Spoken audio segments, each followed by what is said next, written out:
Assalamualaikum warahmatullahi wabarakatuh. Selamat pagi anak-anak. Bagaimana kabarnya hari ini? Alhamdulillah.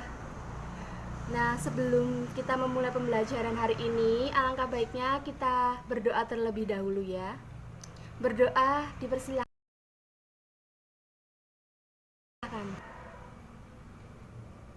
Berdoa selesai. Nah, sebelum gue ingin bertanya, pada pertemuan kemarin kan kita mempelajari mengenai listrik statis. Ada yang masih ingat nggak? Iya, Dahlia. Iya. Ada yang lain lagi?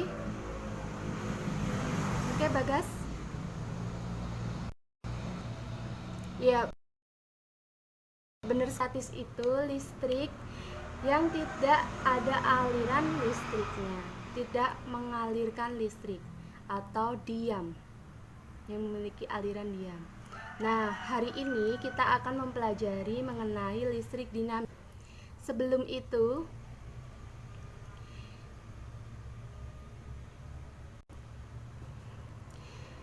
Ibu mempunyai beberapa permasalahan. Yang pertama, yaitu dalam kehidupan sehari-hari kita sering melihat televisi. Kita juga sering menyalakan kipas angin dan menyalakan lampu pada malam hari. Nah, bagaimana benda-benda tersebut itu dapat bekerja, dapat menyala? Kemudian, permasalahan yang kedua yaitu dalam sebuah rumah terdapat banyak lampu yang terpasang. Ada yang di kamar, ruang tamu, kamar mandi, dapur, ruang keluarga. Nah, saat menyalakan lampu pada ruang tamu, yang menyala itu hanya lampu di ruang tamu tersebut. Sedangkan lampu pada kamar, kamar mandi, dapur, dan ruang keluarga itu tidak ikut menyala. Nah, mengapa demikian? Mengapa hal tersebut itu dapat terjadi? Nah, untuk mengetahui jawaban dari permasalahan-permasalahan tersebut, diharapkan siswa mengikuti pembelajaran dengan baik. Nah, sebelum memasuki pembelajaran, Ibu akan absen kalian terlebih dahulu ya.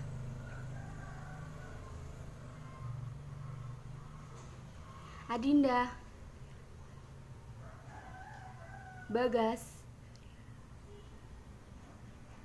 Clarissa, Citra, Daniel, Rosa, Sari, Sinta, Yohanes. Masuk semuanya ya. Ya baik, alhamdulillah. Kalau masuk semuanya berarti kalian dalam keadaan sehat walafiat. Dan tetap jaga kondisi karena di masa pandemi ini sangat rawan terjadinya penyakit. Kita terserang penyakit.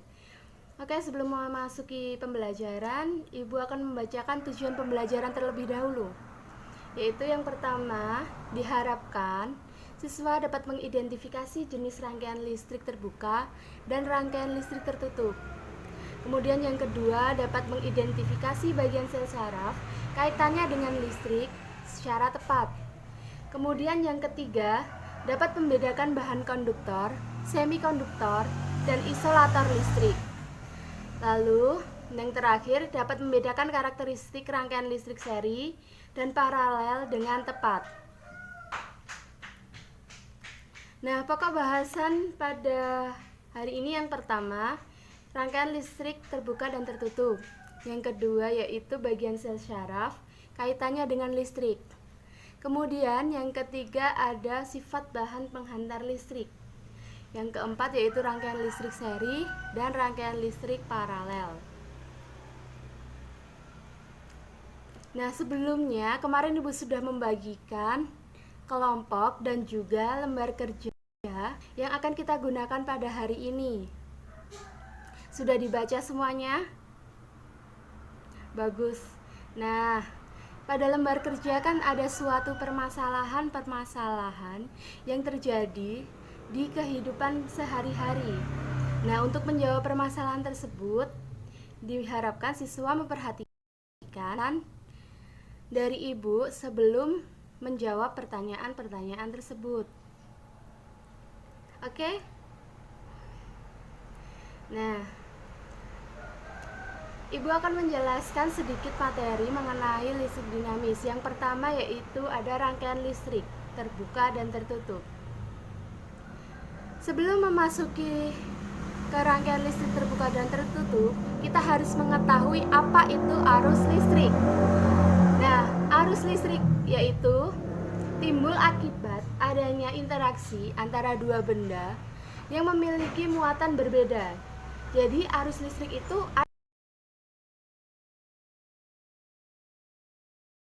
ada muatan yang berbeda. Nah, karena interaksi ini, maka timbul adanya arus listrik. Nah, arus listrik ini mengalir dari potensial tinggi ke potensial yang mana arah aliran listrik ini searah dengan aliran muatan positif, akan tetapi berlawanan dengan aliran muatan negatif.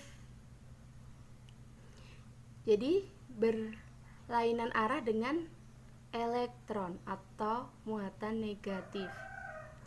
Nah, tetapi walaupun berlawanan arah dengan aliran elektron, besarnya arus listrik ini sebanding dengan besarnya aliran elektron. Nah, selanjutnya kita membahas rangkaian listrik terbuka dan rangkaian listrik tertutup. Nah, rangkaian listrik itu adalah jalur yang dilalui oleh arus listrik. Rangkaian itu jalur yang dilalui oleh arus listrik. Nah, misalnya pada kabel kipas angin, pada kabel TV. Nah, itu adalah jalur yang dilalui oleh alir listrik, arus listrik. Nah, lalu rangkaian listrik terbuka. Rangkaian listrik terbuka itu adalah suatu rangkaian yang tidak dapat mengaliri arus listrik karena jalannya arus tertutup. Nah, bisa dilihat pada gambar ya. Yang rangkaian listrik terbuka itu menyebabkan lampu tidak dapat menyala karena tidak adanya arus listrik yang mengalir. Dapat dilihat bahwa saklarnya terbuka sehingga menyebabkan lampu tidak menyala. Kemudian rangkaian listrik tertutup. Nah, rangkaian listrik tertutup yaitu suatu rangkaian yang dapat mengalir arus listrik karena jalannya arus tertutup atau saling berhubung, sehingga lampu dapat menyala karena terdapat arus listrik yang mengalir. Kemudian yang kedua yaitu bagian sel syaraf kaitannya dengan listrik. Nah, listrik pada makhluk hidup itu disebut dengan biolistrik, berbeda dengan listrik yang berasal dari elektron.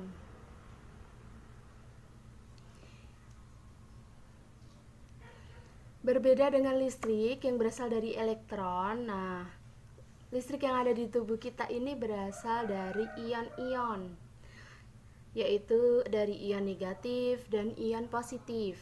Nah, ion negatif itu ada ion Cl negatif, sedangkan ion positif ada Ca2 positif dan Na positif.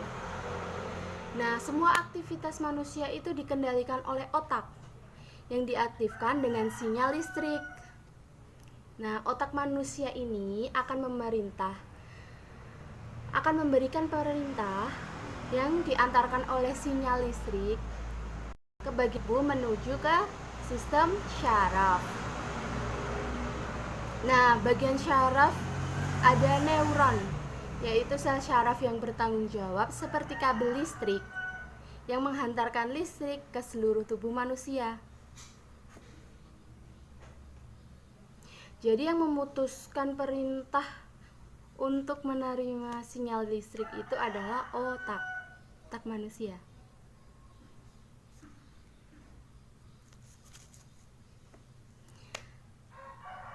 Nah, dalam kehidupan sehari-hari, baterai itu berguna untuk menyalakan alat-alat listrik.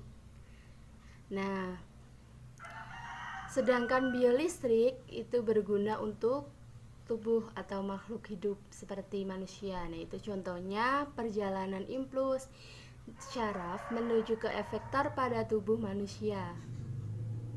Nah, perjalanan impuls syaraf menuju efektor pada tubuh manusia ini terjadi sangat cepat karena adanya proses kelistrikan pada sel syaraf. Nah, sel syaraf itu juga disebut sebagai neuron yang berperan dalam menghantarkan impuls atau rangsangan. Nah, bagian-bagian neuron yang berperan untuk menghantarkan isyarat biolistrik itu terdapat menjadi 3 bagian utama. Yang pertama yaitu badan sel yang mengandung inti sel dan sitoplasma, di mana di dalam sitoplasma terdapat mitokondria yang berfungsi sebagai penyedia energi dan untuk membawa rangsangan. Jadi badan sel itu untuk penyedia energi dan pembawa rangsangan. Kemudian yang kedua ada dendrit. Nah, dendrit itu suatu serabut yang merupakan penjuluran dari sitoplasma. Nah, dendrit ini banyak dan pendek-pendek. Fungsinya untuk membawa rangsangan ke badan sel. Kemudian yang terakhir ada akson atau neurit. Berbeda dengan dendrit, akson ukurannya lebih panjang karena fungsinya untuk membawa impuls dari badan sel ke sel syaraf lainnya. Jadi akson itu yang memindahkan impuls atau rangsangan dari badan sel satu ke sel yang lainnya. Nah, jenis-jenis neuron itu ada 3 jenis. Yang pertama ada neuron sensorik atau sel syaraf sensorik, yang fungsinya itu untuk membawa impuls dari reseptor atau indera ke pusat syaraf, yaitu otak dan sumsum tulang belakang. Kemudian yang kedua itu ada neuron motorik, yaitu sel saraf motorik yang berfungsi untuk membawa impuls dari pusat syaraf menuju ke otot atau kelenjar. Kemudian yang terakhir terdapat neuron konektor atau sel syaraf perantara yang biasanya terdapat banyak di otak atau di sumsum tulang belakang. Nah, fungsinya ini untuk membawa impuls dari neuron sensorik ke neuron motorik. Jadi, neuron konektor ini tuh sebagai penghubung antara neuron sensorik dengan neuron motorik.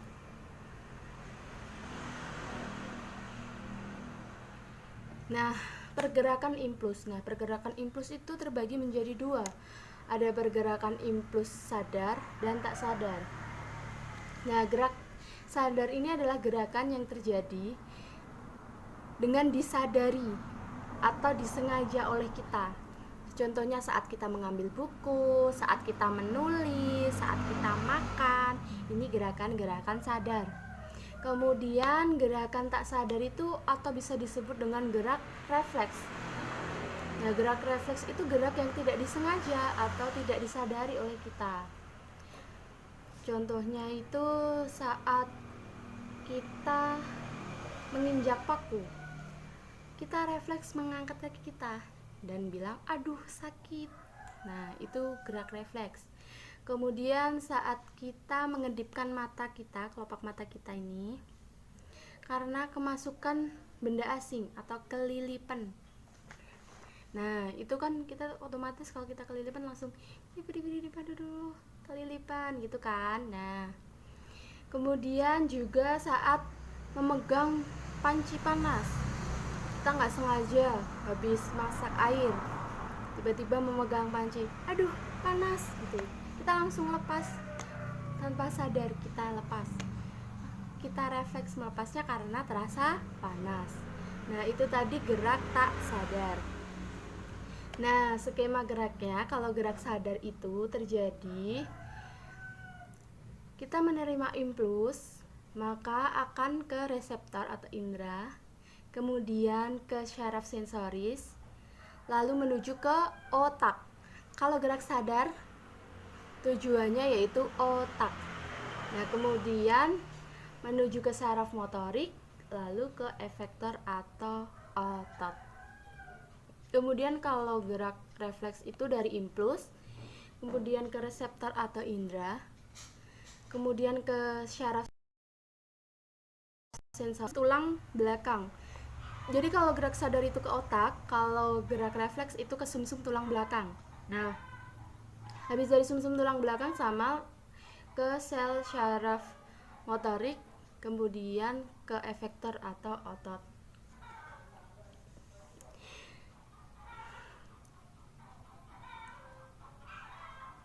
Nah, kemudian selanjutnya yang ketiga ada sifat bahan penghantar listrik. Nah, dalam pelajaran tentang kelistrikan, kita akan mengenai sifat-sifat bahan penghantar listrik yang baik dan yang buruk. Nah, sifat bahan ini digolongkan menjadi 3, yaitu yang pertama ada konduktor, yang kedua ada semikonduktor, yang ketiga ada isolator. Nah, setiap bahan ini memiliki karakteristik masing-masing yang dapat menghantarkan listrik. Nah, seberapa kuat bahan tersebut dapat menghantarkan listrik itu dipengaruhi oleh adanya elektron bebas atau elektron valensi. Nah, yang pertama yaitu bahan konduktor atau bahan penghantar. Bahan konduktor itu bahan yang bagus untuk menghantarkan arus listrik. Nah, bahan konduktor ini dapat baik menghantarkan arus listrik karena memiliki banyak elektron bebas. Contohnya dari bahan konduktor itu yaitu besi, tembaga, timah, perak, emas, dan lain-lain. Kemudian yang kedua ada bahan isolator atau bahan penyekat. Nah, bahan isolator ini yaitu bahan yang tidak dapat menghantarkan arus listrik, berbeda dengan bahan konduktor tadi. Bahan isolator ini tidak dapat menghantarkan arus listrik karena memiliki sedikit elektron bebas. Contohnya pada kertas, kayu, karet, keramik, dan kaca. Lalu masih ada banyak lainnya yang merupakan bahan-bahan isolator listrik. Kemudian yang terakhir yaitu ada bahan semikonduktor. Namanya juga semikonduktor, yaitu bahan penghantar listrik yang tidak sebaik konduktor tetapi tidak seburuk isolator. Nah, jadi dia dapat menghantarkan arus listrik cuman lebih sulit, tidak sebaik pada bahan konduktor. Nah, itu contohnya yaitu silikon, arsenit, selenium, dan lain-lain. Kemudian selanjutnya kita akan membahas tentang rangkaian seri dan paralel. Nah, rangkaian listrik seri itu rangkaian listrik di mana semua hambatan listrik atau peralatan listrik itu disusun secara berderet. Dapat dilihat dari gambar ya, berderet. Jadi lampu 1, lampu 2, lampu 3 itu berderet dalam satu deret, dalam satu jalur. Itu disebut dengan rangkaian seri. Nah, dalam rangkaian seri ini, besarnya hambatan total rangkaian merupakan jumlah dari keseluruhan hambatan peralatan listrik yang disambung dalam rangkaian. Nah, misalnya ini untuk kuat arusnya atau I-nya, yaitu I sama dengan I1 sama dengan I2 sama dengan I3. Sedangkan beda potensialnya yaitu VAD sama dengan VAB ditambah VBC ditambah VCD. Kemudian hambatan pada rangkaian seri itu penjumlahan dari hambatan pertama, hambatan kedua, dan hambatan ketiga atau R1 ditambah R2 tambah R3. Ini bisa dilihat pada gambar ya. Rangkaian seri bentuknya seperti itu. Jadi disusun sederet berderet atau satu jalur saja, tidak memiliki cabang. Sedangkan rangkaian listrik paralel Sedangkan rangkaian listrik paralel itu merupakan rangkaian listrik yang komponen-komponennya atau hambatannya itu disusun secara paralel atau sejajar dengan sumber arus listrik. Dapat dilihat pada gambar itu ya. Memiliki cabang tidak sederet, tidak sejalur, jadi memiliki jalur-jalur lainnya. Nah, kalau dari gambar itu kan dibagi menjadi 3 cabang. Hambatannya R1, R2, R3 nya dibagi menjadi 3 cabang. Nah, kalau dalam rangkaian listrik sehari itu I1 sama dengan I2 sama dengan I3. Sedangkan pada rangkaian listrik paralel itu I sama dengan penjumlahan dari kuat arus 1, kuat arus 2, dan kuat arus 3. Jadi I yang ada di sini yaitu merupakan I1 ditambah I2 ditambah dengan I3. Sedangkan hambatannya yaitu 1/Rp sama dengan 1/R1 ditambah 1/R2 ditambah 1/R3. Berbeda ya perhitungannya dari rangkaian listrik seri dengan rangkaian listrik paralel. Nah, materi yang dapat Ibu sampaikan sudah cukup di sini saja. Nah, kemarin kan Ibu sudah membagikan LKS yang sudah kalian pelajari kan, tadi sudah bilang begitu. Ya, ini permasalahan-permasalahannya tadi ya, yaitu yang pertama dalam kehidupan sehari-hari kita sering melihat TV, menyalakan kipas angin, dan menyalakan lampu pada malam hari. Nah, bagaimana benda-benda tersebut dapat bekerja?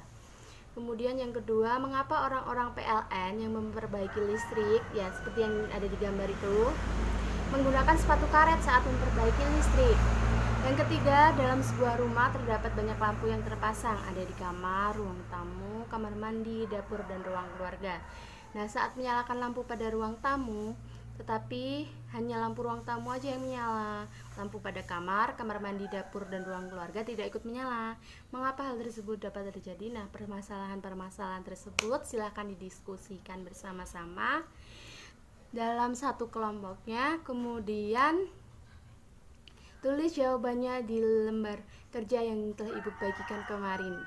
Ibu beri waktu 15 menit, cukup ya? Oke, selamat berdiskusi.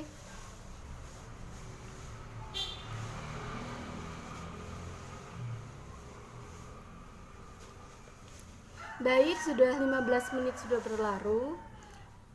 Adakah yang ingin mempresentasikan hasilnya ke depan? Oke, kelompok?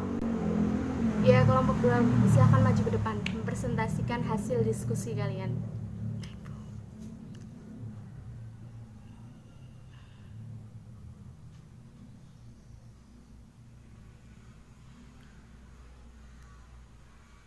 Baik, terima kasih.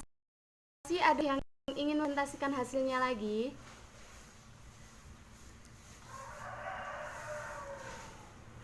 Oke, boleh kelompok 5 ya? Oke, silakan maju.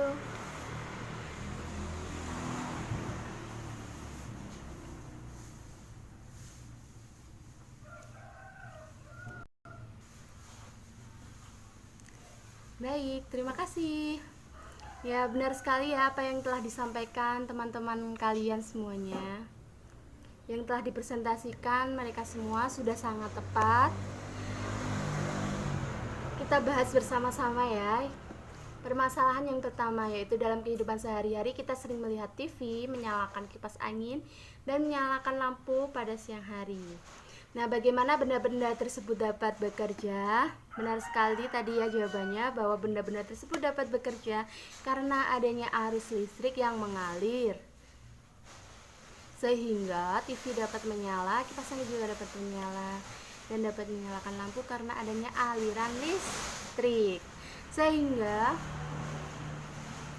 rangkaian tersebut merupakan rangkaian tertutup karena terdapat aliran listrik. Kemudian yang kedua yaitu mengapa orang-orang PLN yang memperbaiki kabel listrik menggunakan sepatu karet saat memperbaiki listrik. Nah, seperti yang Tadi Ibu jelaskan ya, bahwa terdapat bahan-bahan yang dapat menghantarkan listrik dengan baik maupun yang dapat menghambat listrik atau penghantar listrik yang buruk. Nah, karet ini merupakan salah satu bahan isolator listrik atau penghantar listrik yang buruk, sehingga digunakan untuk memperbaiki kabel-kabel listrik supaya tidak terkena aliran listrik, karena dalam tubuh kita juga ada sel yang dapat terjadi aliran listrik bila terkena listrik, bila tersengat listrik, biar tidak tersetrum ya. Kemudian yang ketiga, dalam sebuah rumah terdapat banyak lampu yang terpasang. Ada yang di kamar, ruang tamu, kamar mandi, dapur, dan ruang keluarga. Nah, saat menyalakan lampu pada ruang tamu, hanya lampu pada ruang tamu yang menyala, tetapi lampu pada kamar, kamar mandi, dapur, dan ruang keluarga tidak ikut menyala. Nah, mengapa hal tersebut dapat terjadi? Nah, hal tersebut itu dapat terjadi karena rangkaian listriknya disusun sel, sehingga saat lampu ruang tamu dinyalakan, hanya lampu yang ada di ruang tamu aja yang menyala karena alirannya berbeda atau jalurnya berbeda, memiliki cabang. Jadi pada cabang satu saat saklarnya dibuka, hanya di cabang satu aja lampunya yang mati, sedangkan saat di cabang satu saklarnya ditutup, hanya pada lampu pada cabang satu saja yang menyala. Nah, itu tadi karena rangkaian listriknya disusun secara paralel. Nah, benar sekali ya. Jadi pada rumah-rumah kita tuh biasanya lampu-lampu itu dipasang secara paralel supaya hemat dan supaya memudahkan kita dalam mematikan ataupun menghidupkan lampunya. Jadi tidak saat menyalakan lampu di ruang tamu nanti semuanya ikut menyala, padahal kita hanya butuh menyalakan lampu di ruang tamu, jadi kita bisa menghemat listrik. Itu salah satu jadi penghematan listrik. Nah, untuk penghematan listrik akan kita bahas di pertemuan selanjutnya. Apakah ada yang ditanyakan sampai di sini?